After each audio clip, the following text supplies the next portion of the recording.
चौथ्या टप्प्याचं मतदान आज पार पडतंय। नाशिक पदवीधर विभागाचे अपक्ष आमदार सत्यजित तांबे यांनी देखील आपल्या कुटुंबासह मतदानाचा हक्क बजावला। आपल्याबरोबर बोलण्यासाठी स्वतः सत्यजित तांबे आहेत। एकूणच जर पाहिलं तर आज मतदान होत आहे, काय मतदानाची टक्केवारी घटते, काय आव्हान राहील? नाही, हे देशाची निवडणूक आहे, देशाच्या दृष्टीने अत्यंत महत्त्वाची निवडणूक आहे। आणि आपण बघतो की आपला देश आता 75 वर्ष पूर्ण झाले आहेत आणि 2047ला आपला देश 100 वर्ष पूर्ण करणार आहे। म्हणजे आणि एक सरकार जेव्हा येतं ते फक्त 5 वर्षापुरतं नसतं, तर त्याचा परिणाम पुढचे 10, 15, 20 वर्ष पडत असतो। आणि म्हणून देशाचं सरकार निवडणारी ही निवडणूक आहे। आणि म्हणून मला प्रत्येकाला आव्हान या निमित्ताने हेच करायचं आहे की उन्हातानाचा, पावसाचा, कशाचाही विचार न करता आपण सर्वांनी बाहेर पडावं आणि भरघोस मतदान या निमित्ताने करावं। एकूणच जर पाहिलं तर लोकसभा निवडणूक लागल्यापासून तर आज मतदानापर्यंत तुम्ही तुमची भूमिका कुठेही जाहीर केली नाही। नेमकं तुमच्या मनात काय होतं? माझ्या मनात काय ते मी बटन दाबून केलेलं आहे।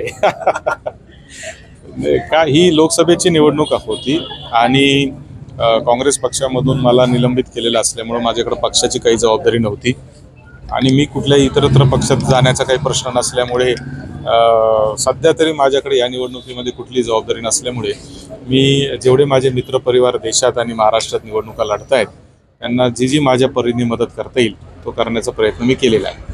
एकूणच जर पाहिलं दादा तर या लोकसभा निवडणुकीत ज्या पद्धतीची वक्तव्य वेगवेगळ्या पक्षाच्या नेत्यांकडून होत होती, कुठेतरी महाराष्ट्राचं सुसंस्कृत राजकारण आणि हे बदललेलं राजकारण काय एक युवक म्हणून काय वाटतं? अतिशय वाईट वाटतं, राग येतो, चीड येते, मनस्ताप होतो।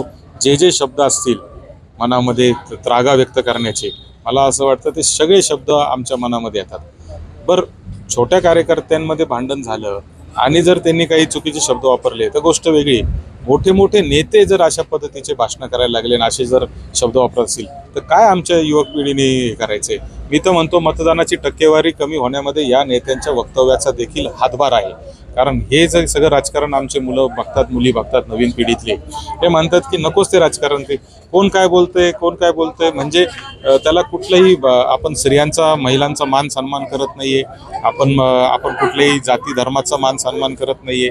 आपण कशा पद्धतीने आपल्याकडे एक संस्कृती आहे की विरोधी पक्षाचा असला आणि तो मोठा नेता जर असेल तर त्याला सुद्धा आपण आदराने बोलण्याची एक संस्कृती आजपर्यंत महाराष्ट्राने पाळलेली आहे। मुख्यमंत्री एखादा असेल तर त्याचा मान आपण कायम ठेवलेला आहे, एखादा उपमुख्यमंत्री असेल त्याचा मान आपण कायम ठेवलेला आहे, एखादा विरोधी पक्ष नेता असेल त्याचा मान आपण कायम ठेवलेला आहे। ह्या निवडणुकीत आपण पाहिलं की अतिशय खालच्या दर्जाला जाऊन निवडणुकीचा प्रचार सगळ्याच पक्षाच्या नेत्यांनी थोड्या बहुत प्रमाणामध्ये केलेला आहे आणि त्याचा परिणाम जो आहे तो मतदानाची टक्केवारी घटनेमुळे झालेला असू शकतो असं माझं मत आहे। आणि आता एवढीच अपेक्षा आहे की उद्या विधानसभेची निवडणूक होणार आहे, विधानसभेच्या निवडणुकीपर्यंत तरी हे वातावरण शुद्ध व्हावं अशी माझी परमेश्वर चरणी प्रार्थना आहे। राज ठाकरेंनी सुद्धा शेवटच्या टप्प्यात महायुतीला बिनशर्त पाठिंबा दिलाय। एक स्वतंत्र पक्ष असतानाही विकासाकडे ते जात आहेत, काय कसं त्या भूमिकेकडे कसं पाहतात राज ठाकरेंच्या? नाही, आता ते स्वतंत्र पक्ष तुम्हीच सांगितलं, ते स्वतंत्र पक्ष आणि स्वतंत्र व्यक्तिमत्व असल्यामुळे त्यांनी काय भूमिका घ्यावी आणि कशा त्यांनी भूमिका बदलाव्या याबद्दल मी काही बोलणं मला असं वाटतं संयुक्तिक ठरणार नाही। नाशिक पदवीधरची निवडणूक असताना राधाकृष्ण विखे पाटील असतील, सुजय विखे किंवा भाजप या सर्वांनी जाहीररित्या तुम्हाला पाठिंबा दिला होता आणि मतदानासाठी ते पुढे आले होते। या निवडणुकीत नगर दक्षिणच्या बाबतीत तुम्ही काय त्यांना परतफेड होईल मदतीची? नाही, असं आहे की नाशिक पदवीधर मतदारसंघाची जी निवडणूक झाली होती ती मी अपक्ष म्हणून लढलो होतो। मुळात मी काँग्रेसचा उमेदवार म्हणूनच अर्ज भरला होता, परंतु फॉर्म AB न मिळाल्यामुळे मी अपक्ष झालो होतो।